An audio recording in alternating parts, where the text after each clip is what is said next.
in his mind, and Krishna would come and play. See? If you create this mood, this atmosphere, that's what Srimati Radharani does. She's the queen of Vrindavan. Huh? And her right-hand lady is Vrinda Devi. Vrinda Devi is the goddess of the jungle. Tulsi. Yeah, Tulsi. She's the goddess of the jungle of Vrindavan.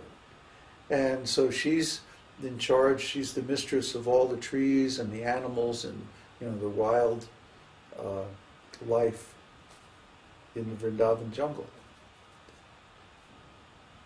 See, I know her well.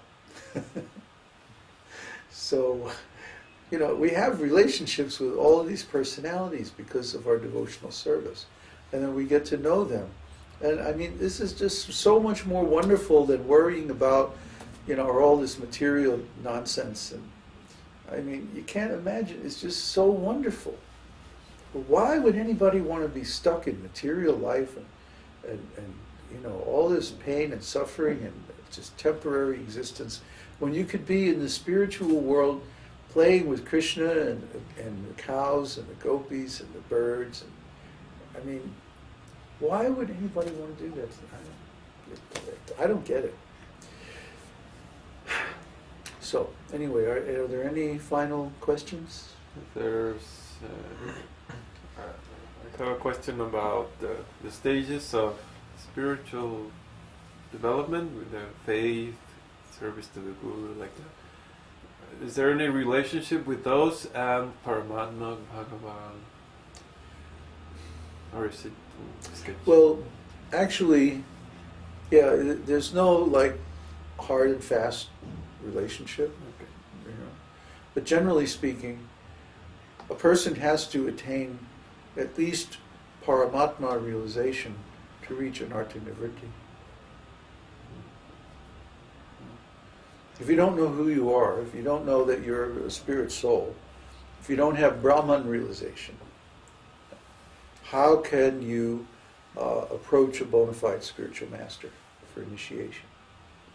You can't promise to follow the rules and regulations of devotional service if you're not on the platform of Brahma Bhuta. You know? I mean, you can promise, but you won't be able to fulfill it.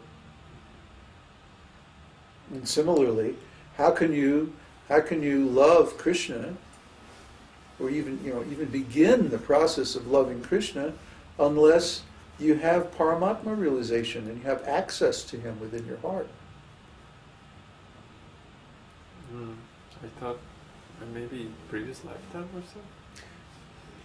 I don't feel like I have any of those. Oh. But I feel Start chanting. for Krishna. Well, you must have some realization of those things, or how, like you say, how could you feel love of Krishna? Yeah. Doesn't necessarily have to be in this lifetime, but you know, mine was. So that's why I say I'm just an ordinary person. I'm just a regular human being. There's nothing special about me at all. It's not like I was born with 27 Raja Yogas or something. I didn't have a very auspicious birth. I had a lot of problems in my early life, and family wasn't very advanced or special in any way or anything. In fact, less than the average family. It wasn't even a nice family. It was a very degraded family. But I went through everything and got Brahman and Paramatma and then finally Bhagavan realization in this one lifetime. So if I do it, if I can do it, anybody can do it. It's easy. Most the people who approach me for devotional service actually have a much better chart, a much better situation in this world than I did. So if I can make it, certainly you can make it. I'm not very special or unusual type of person, but what was different about me was that I was unwilling to settle for anything less. My godbrothers were all willing to settle for a religious group and for a process based on politics. I was unwilling to settle for that. I refused to accept that. Because I could see there was something better in Prabhupada's books. So why aren't we shooting for that?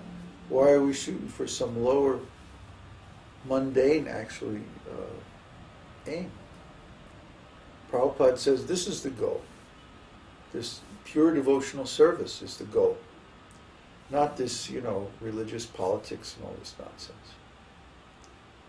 So why aren't we aiming for this? This was really would you please stop that? This was really my issue with my godbrothers.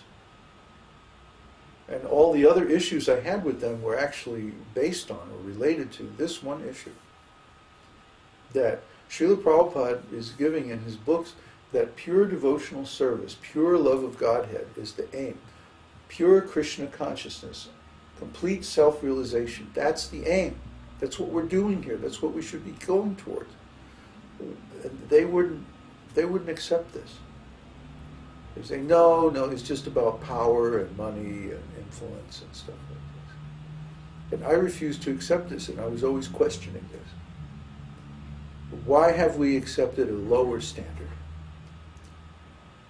Śrīla Prabhupada gave this much higher standard, and we should be doing that. They didn't like this. They didn't like to be reminded of this. And they made my life really difficult, hellish. So fortunately now we're beyond that stage of life, and we're able to preach independently by Prabhupada's blessings, by his instructions. So now we're doing it our way. It's working out very nicely. Question from Tiago. We just saw that Krishna is ever youthful. Do our spiritual body get old? No. Question from Prasad.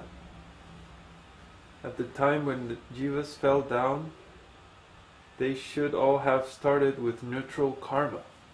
How did... What? At the time... Oh, sorry. Who's this from? Prasad. Where does it say that in the scriptures? Are you making that up? But don't ask me a question that's based on an assumption that is not true. Where did you read that? Where did you find that? Where's the shloka? What's the quote? Is it in Prabhupada's books? Is it in the Vedas? Where is it? I am assuming. Ah, yes, you are assuming. And they keep put a smiley reverse this. Yeah, the question is invalid.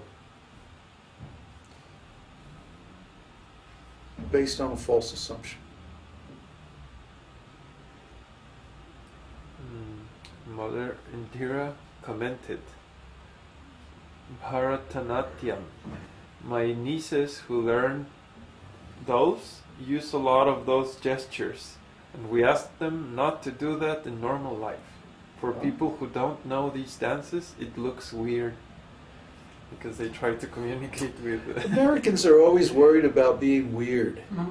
You know, they're the most hidebound, habit-limited, conservative...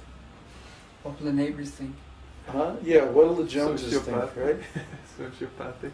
Well, yeah, I mean, it's like, so what? I don't understand where this idea well, yeah, I do know where it comes from. That what are other people going to think? This is drilled into us in school. Pounded. Screwed in really tight. That, what are other people going to think if I'm different? But everybody's different. Everybody's unique. Everybody's an individual. What's the problem? We talk about rugged individualism in America, but it's just empty words. Actually, Americans are afraid to be any different than anybody else. They're deathly afraid. Panicking afraid. Yeah, let them express very nicely in gestures. Why not? You know, it is a sign of intelligence to have a larger vocabulary in words. But what about in gestures? What about in body language? What about in motion? What if we have a larger vocabulary of body language than another person? See? Like, for example, if you study Sanskrit, you know how to pronounce